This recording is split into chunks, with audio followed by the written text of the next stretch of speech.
Why take one vacation with the family when you could take all of them?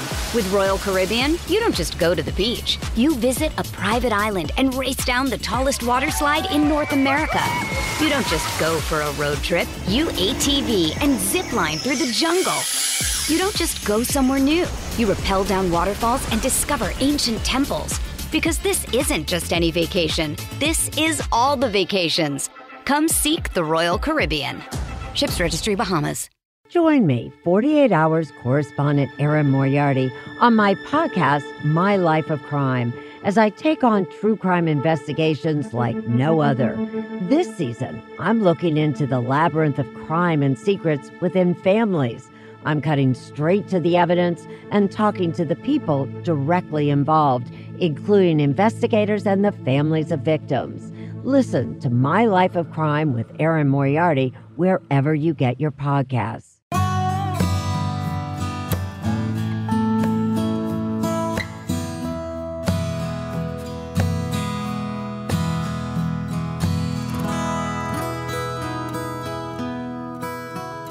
This is Central Texas Living with Ann Harder.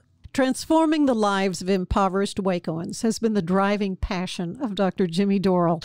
He embodies the call to put hands and feet to the gospel of Jesus Christ, truly walking and living by the words he speaks and believes.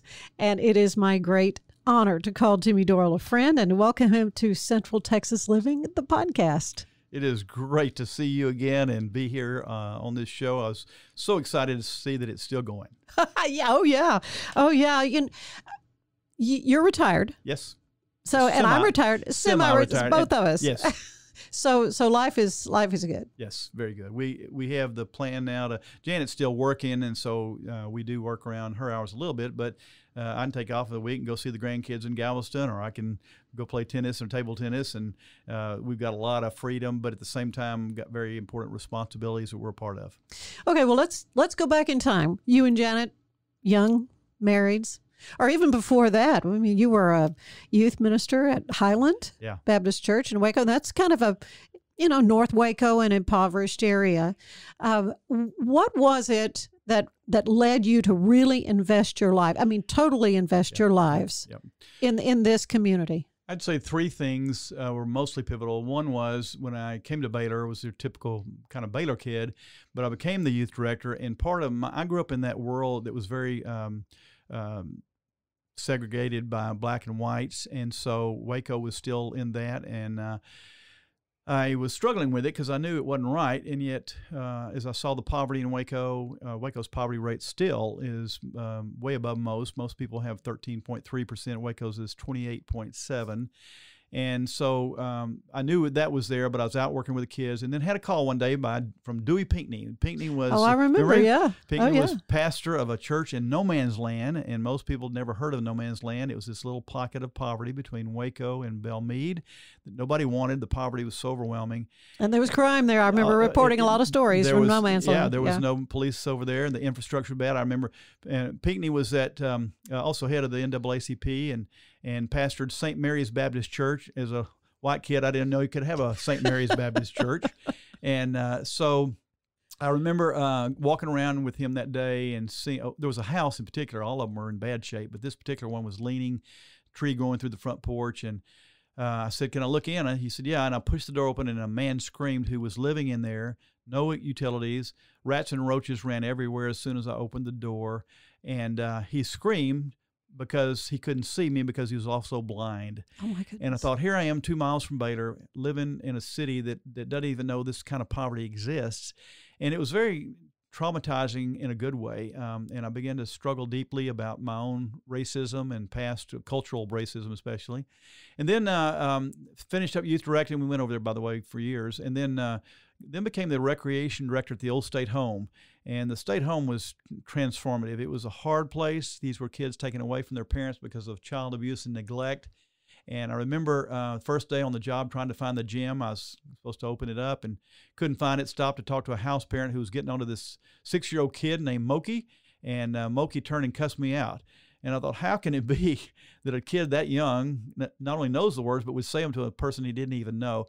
And I'll remember how hard that first week was. I mean, these are kids that had been again, abused and neglected and exploited, and so they weren't really excited that an adult was there to open the gym. But it was hard. I stopped fights, and I got in all kind. And I remember having this long talk with God that Friday night after that first week of work, and trying to remind God how important I was, that I had a Sunday school pen and I had been a youth director all these years, and didn't seem to impact him because I kept hearing, go back and love those kids. And so I went back the next Monday. Kids were still the same, but spent the next 3 years learning to love kids who externally could not love themselves because of all the abuse and neglect. And then fast forward, went to seminary, worked inner city while I went to seminary, but then went to work in Houston after that. And Janet and I, after 3 or 4 years working in a middle-class neighborhood in Houston, knew we'd been called to the poor. And so we said, you know what, we got to do this. We had a 1-year-old child, sold our house there in Houston, made enough money to buy tickets around the world, and Pan Am was still flying back then. They had these round-the-world tickets. And so we put our kid on our back, and for the next 6 months, traveled the world. And didn't have an itinerary, and went to Europe. Of course, the wall was still up, and we smuggled Bibles in on the the block on the eastern side, and we kind of dangerous work. Yeah, but we, I mean, it was just one visit, but went all around the world, worked in Nepal for a little while in different places, and ended up in India. Got to meet Mother Teresa. I wanted to talk to you about that. I had read this part of your story, and I think a lot of people may not realize that you had that. Yeah, it was tremendous privilege to meet her. Went to Calcutta at the end of our trip, and we went over to find her in the red light district area where they worked, and there was a place called Kalighat. It was a home for the dying, a place where the Sisters of Charity would bring in these men and women who were in their last days or hours of life, and they had 100 beds, and if that night 10 people died, they'd go to the train stations the next day and get the beggars that were almost dead and bring them back. So we washed clothes and did different things, and we worked in the leper slums with her a little bit. There was a pretty overwhelming reality there. And we were, really about 4.5, 5 months by then. We just were overwhelmed, again, with a child, and thought, what are we going to do with our lives? How do we go back today when 21,000 children are dying in our world from hunger-related causes? I can't just act like it's not going to be there when I go back to middle-class America. So when we got back, we decided that we would live in a mixed income or mostly poor neighborhood, to be honest. And so Waco, like most cities, had isolated around the racial issues. Mostly the old North Waco area had been a middle-class white neighborhood exclusively in the 20s, 30s, 40s, 50s. And then as the blacks who began to move across the river in the 60s, the white flight happened to the suburbs, and the business community went with them. And so that old area of North Waco, or where Mission Waco really is, there on 15th and Concord, had flipped as well. So what used to be the old Texas Theater now had become the Capri Porno Theater. Oh, yeah. There were bars all over the place, the Martha Jane's liquor store, all kinds of tough issues there. Crime was high.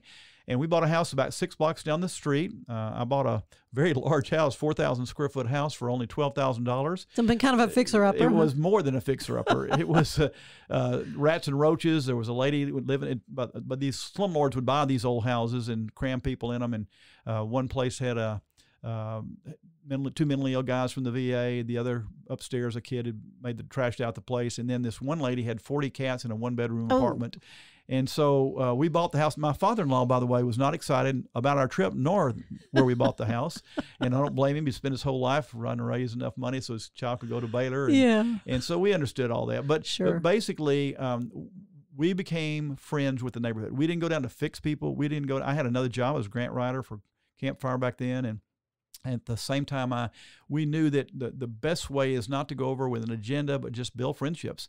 And Janet's excellent at that. And so we knew everybody in the neighborhood within the year and built a basketball court at my house. I have a full court at my house. Kids began to come play.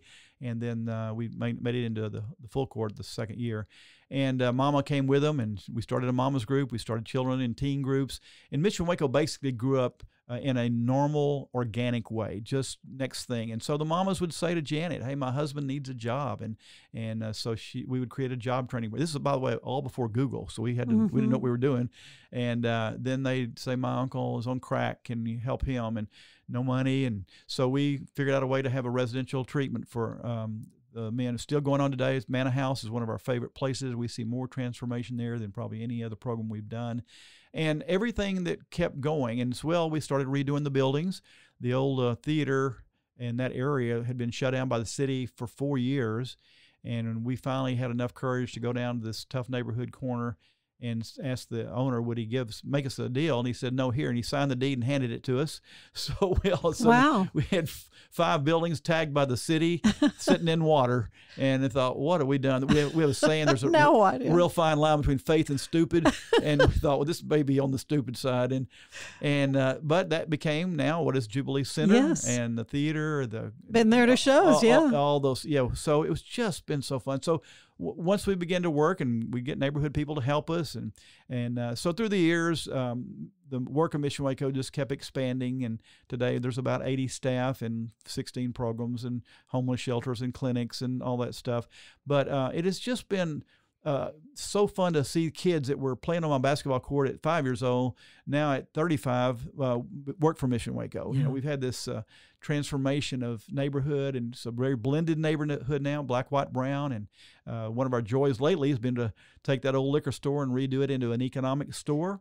And we have Helados Aztecas, the Mexican ice cream place there that has got a crowd every night. And now he's just rented the next 2 buildings in the same place that we renovated for other things. So, you know, I'm old enough to watch the transformation, and it's a great place to be, and we still connect to the world, and we still do some things. So I'm free now just to kind of enjoy it than to have to get up and realize how much I had to do. Well, what you described is what you believe, that if the poor and the marginalized are empowered, the whole city truly prospers. And what we've seen, talk about flipping. It's flip it back to an area you want to go to. You want to go to the cafe. You know, these are places that folks would never even drive through.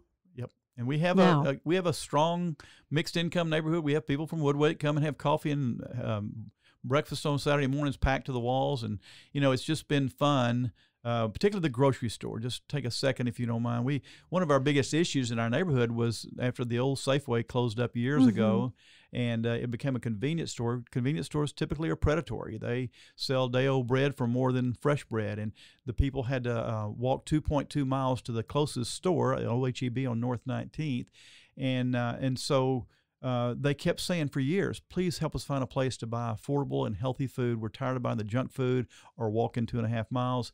And so we heard that for years, and because we worked from out, so we tried to buy that old convenience store. He wouldn't sell for years, and finally the roof caved in on part of the one end and called me and said, let's make a deal. And got to get in just the right shape for you. And so we worked that out, and then the first thing we did is what we do. We brought the neighborhood together. And so 65 neighborhood folks showed up, and we sat there in that old raggedy store and talked for 2 hours about what they wished it was. And they affirmed by vote. There were 12 issues on the table. They voted, and 77% wanted a grocery store that would be healthy and affordable. So grocery stores don't stay in inner cities. It's a huge problem. That's why we call them food deserts, and they're all over. It's the number one problem that Department of Agriculture has now said, because people can't get to the stores. They have to walk or ride buses to get to grocery stores. They don't have much money, and so we said we were with you. We want to do this. But I was speaking in a big church in Dallas the next week and told them what we'd done. Thought, I don't know if we can do this because profit margin's so small. We don't want to take Mission Waco down by trying to do this project. 2 guys walked up. One had been working for Kroger's for 40 years and had just retired.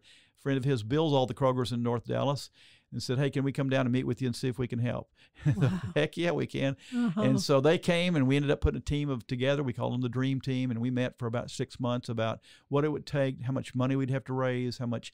And this community got in there. By the blessings of God, we had a good relationship in the community. The newspaper was very kind to us, and we were able to tell the story of what a food desert was, and raised about $700,000, and then we had to gut it and put all the stuff in, and we did that, and people started showing up, and today actually next week we'll celebrate 4 years. Has it been 4 years? It has, and that's great. And by the way, the community is supposed to shop there too.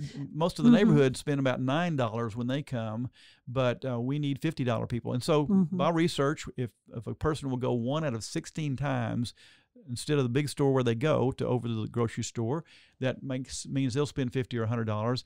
That keeps us alive because the margins are so small. But we've had people from Houston City Council, from Dallas, from Fort Worth, from Austin come to study our store because they're trying to do the same in their city because there's just not stores in urban centers anymore.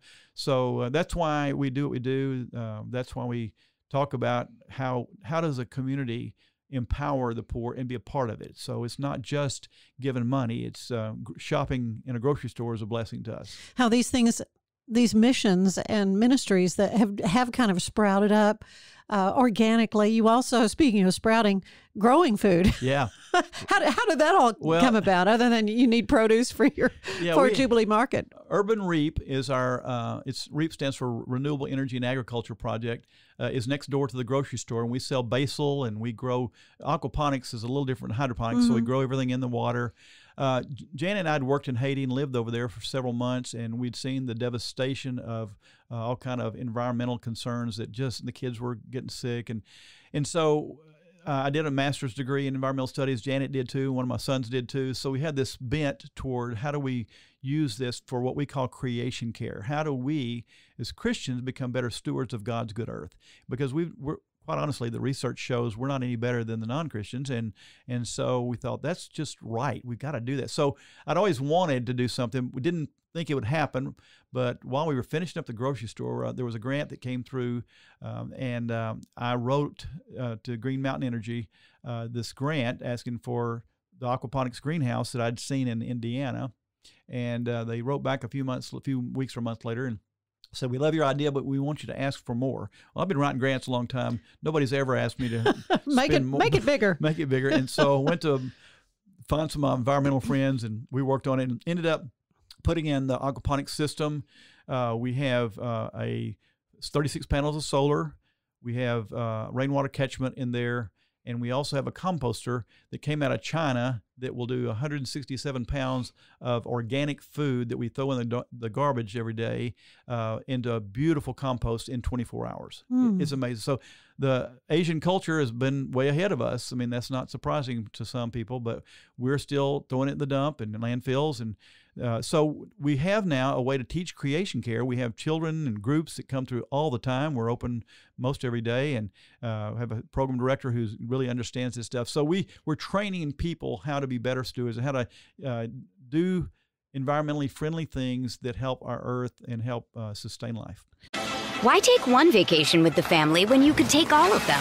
With Royal Caribbean, you don't just go to the beach. You visit a private island and race down the tallest water slide in North America. You don't just go for a road trip. You ATV and zip line through the jungle. You don't just go somewhere new. You rappel down waterfalls and discover ancient temples. Because this isn't just any vacation. This is all the vacations. Come seek the Royal Caribbean. Ships Registry, Bahamas. You're a prolific writer, too, written several books. Commonwealth is the newest one, out just a couple of months, right? Yeah, just a few weeks. Let's talk about this transformation through Christian community development. And this sort of dovetails in a way to an announcement that's very recent about a new program through Truett. Yeah. That folks can do. Let's talk about all that. All right. Well, first of all, the model that we'd use was called Christian community development. For a lot of people, those are just words, but there really is a principles and ways of doing things like incarnational, being able to empower poor. We ran into a group 5 years after we moved into our urban center in our house that was called CCDA, Christian Community Development Association. And we went to a conference in Chicago and found that these were our best friends. They did the same thing we did. Their kids went to urban schools. They were fun, but they cared deeply for their neighborhood people. And so we learned a lot from them, shared ideas through the years, got on the board of directors. And so we have used the principles of Christian community development for all these years. The programs we do, the programs like the grocery store and the toy store and things like women's programs are all done with that model, and it just changes the way people look at things. So, I mean, again, we're in that time of year where people want to take turkeys and toys to poor kids. That's not wrong. We love the compassion people have, but sometimes they never think about how does it feel to be the father when you show up on their porch and the father thinks, I can't take care of my own kids, and now I have to kind of humble myself and appreciate. So we have ways like our toy store where people can be involved in their own kids' lives. So that model became deep in us. And so the story that you are talking about in the book, Commonwealth means we're all blessed differently. Some of us have money. Some of us have had the nice neighborhood and all the privilege, and some of our kids have had everything they ever wanted. And there's a whole bunch of kids on the other side of town who, didn't eat today and who struggle. And so I know both worlds. I've lived in both worlds. And so the privilege I have is that I can bring something together on these two groups. We do another side of Waco tour where we teach middle-class people how to see the whole city, not just their city. And through that, we learned not only the principles, but some ways of telling our story. And this book is certainly personal, but it is also transformative about how you do things. The principles by which you help other people has got to be done in ways that empower, not just relief agencies. And fortunately, there's books like When Helping Hurts and other books out there today that have really helped churches understand that just giving handouts doesn't do much change. And so we understand that, and we can help churches and other people get that. And then as a part of that, there's biblical theology behind it. There's the way Jesus dealt with people, and the way that, the irony of the story, the dichotomy between here's the rich young ruler who did everything right and was wealthy, and Jesus says, go and give it away, and he can't do it. He sadly walks off. And then there's the tax collector that he grabs, the short guy named Zacchaeus, and he goes to his home, and Zacchaeus is transformed and gives half his money away. There's this reality that sometimes the way we look at spiritual things is not the way the kingdom does, that it is losing your life. It is the joy of generosity, the joy of what we get to do. So life is fun for us. I don't envy the rich on the other side of town. I wish they could understand. We have this weekend called the Poverty Simulation. Yeah, I want to talk about that because you had thousands of people go through this. Yes, yeah, we've had 25,000 people go through this. My goodness. People come from all over America to Mission Waco to be poor from Friday night through Sunday afternoon. They pay $75 to be poor. We like that too. And we got to cover costs. That's right. And so we don't tell folks what they're going to come to. All that's on our website at Mission Waco. But these groups come in, and from 8th grade on up, we've had a 96-year-old go through it as well. They spend one weekend not only feeling poverty, but understanding it more. And so it's been a transformative weekend. The classes we do at Baylor, they still go through that as part of the community engagement classes we do. And so all these principles and the theology and the practitioner stuff that we do are in the book, and that's really why I wrote it. I wrote a book earlier called Trolls and Truth. We call ourselves Trolls Under the Bridge. Trolls is about Church Under the Bridge and the way we do that, similar model. But what I've learned about God from the poor, not for the poor, but from the poor. And then this book is about Mission Waco and the theology behind that.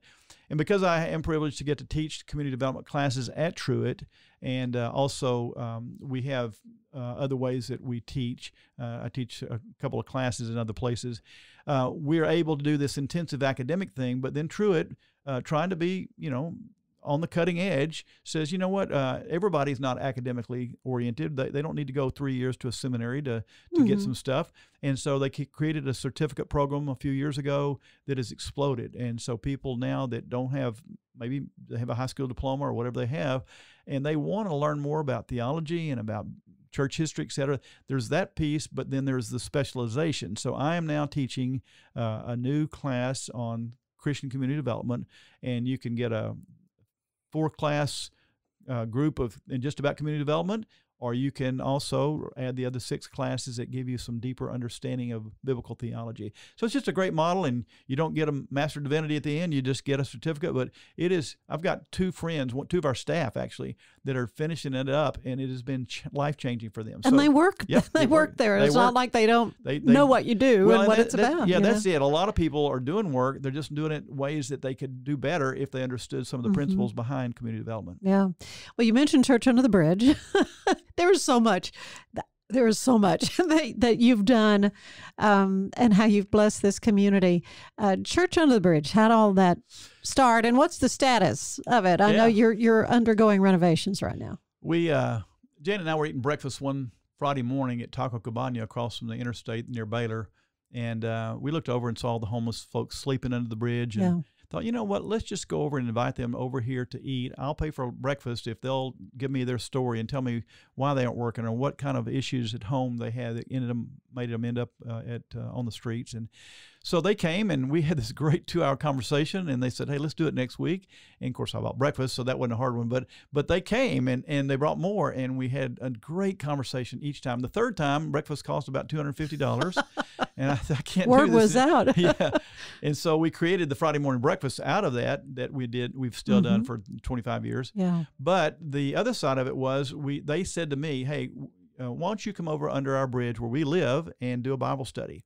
So Janet sings and plays the guitar. So the next Sunday we went over and put up chairs, and 5 folks sat in those chairs, and we had this little Bible study, and Janet sang, and it was so fun. It's so loud. The overhead traffic's just a mess, and big old 18-wheelers. And they said, come back next week. And so we came, and then the third week. And so this little ragtag bunch of folks began to grow, and all of a sudden community people would begin to show up, and then a Baylor kid or two would walk across the street.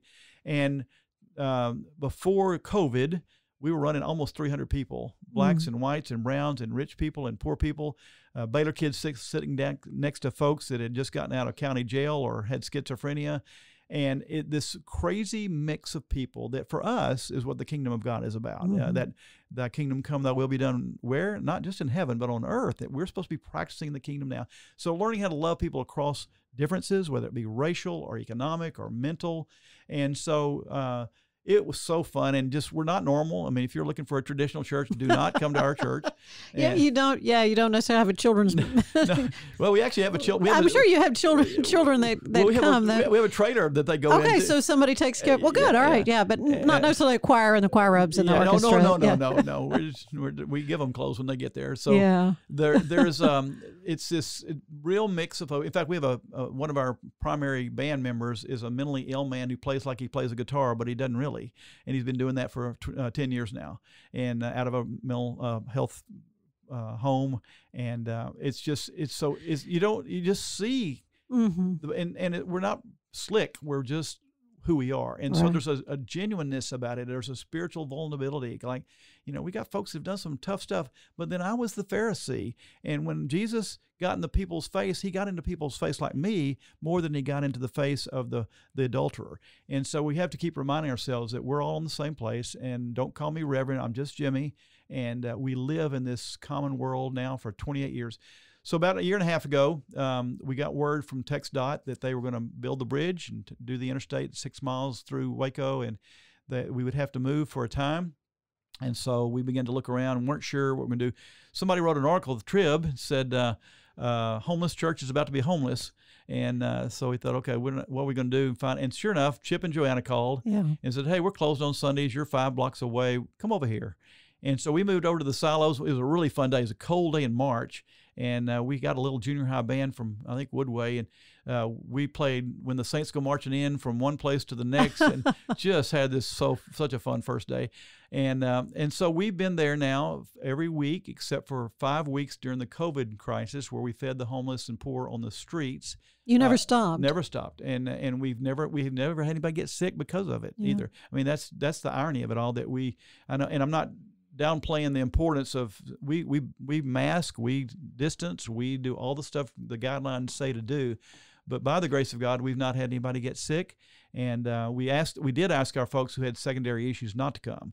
So we have people that still have not come back. So we're probably about half what we were. And of course, we have a lot of visitors that want to come in and see what it's like and experience it. But there's a genuineness about it, a realness about it. And so half our budget we give away. We have a little bitty budget, but we give $750 a month to Mexico City, to the orphans and to the homeless down there that we work with, and we give local nonprofits money. So it's not just the mix of people, it's our theology and our methodology about how we work that I think has become so fun for me, and we just enjoy life together. So you'll be going back under the bridge at some point, huh? You, the taxpayers, are paying for my new $341 million bridge sanctuary that's supposed to be ready in about another 18 months. Hopefully it'll be then or sooner. But we laugh all the time. We go over and take pictures of it to show our church body what's going on over there, and try to get them to get excited about it. But yes, we will definitely go back. It's going to look nicer and be nicer than it was when we left. So we're excited about it. That's good. And we're not paying a dime for it. Isn't it amazing? That's great. It's all being provided. I know over the years, I mean, you say 27,000 people have come through your poverty simulation. I know there have been remarkable folks who've had dramatic changes in their lives. Are there any that just come to mind that you want to tell them about? Yeah, one of them you may know now. You wouldn't have known until a few months ago. Stevie Walker Webb. I don't know if you saw a newspaper story. Stevie was an 11-year-old kid that came to Mission Waco from the neighborhood, African-American kid, had mostly poverty, and came over to our children's program, then got in our youth program. Just so talented, such a talented kid. And he stayed with us through the years, and then at the end of his senior year, called me and said, "Can you help me go to college?" And I said, "Well, yeah, we'll do the best we can. We've got a little small amount of money that somebody gave us to help students like you, and you get the Pell Grants and all the rest. We'll see what we can do." And sure enough, we got him into North Texas, and he did a degree in sociology and fine arts. And called me at the end of his fourth year, said, "Can you help me get my master's of fine arts? I'm loving all this stuff with the theater." And I said, "No, we can't do that, but I will hire you to be our first theater director." So Stevie came back to the Jubilee Theater. We couldn't afford until then anybody to be the director.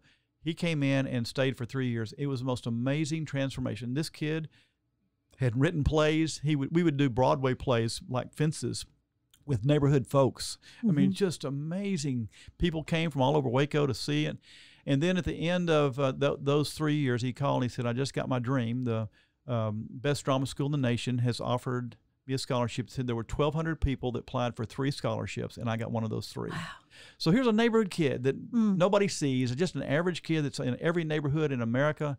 And we had the privilege to be a part of that. He went and got his Master's of Fine Arts and is now directing plays on Broadway and off Broadway. I mean, he's won an Obie Award already.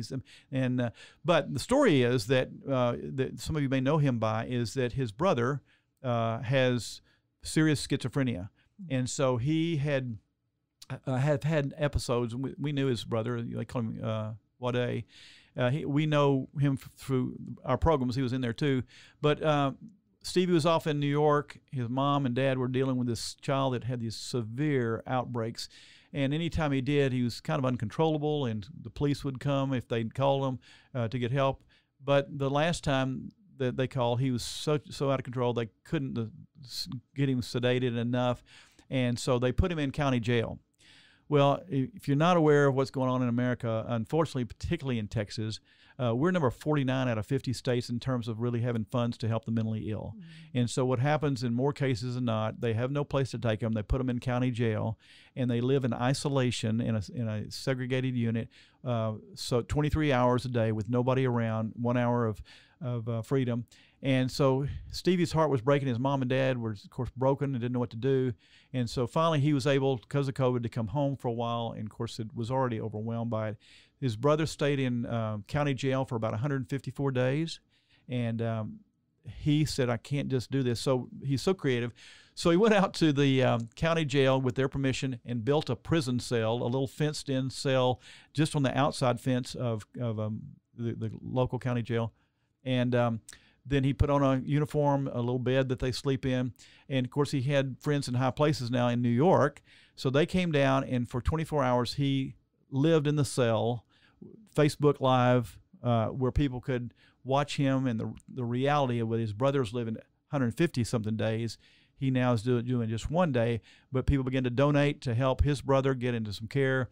His brother was still in another several weeks, and then got into the Austin State Hospital, I think, for a while, but it won't last long there. And again, there's just so few places for them. But Stevie is one of those kids that not only has done well in terms of his giftedness and his talent, but his justice. He understands that we, particularly those blessed by God, we need to fight for things that are right, and he does that in exceptional ways.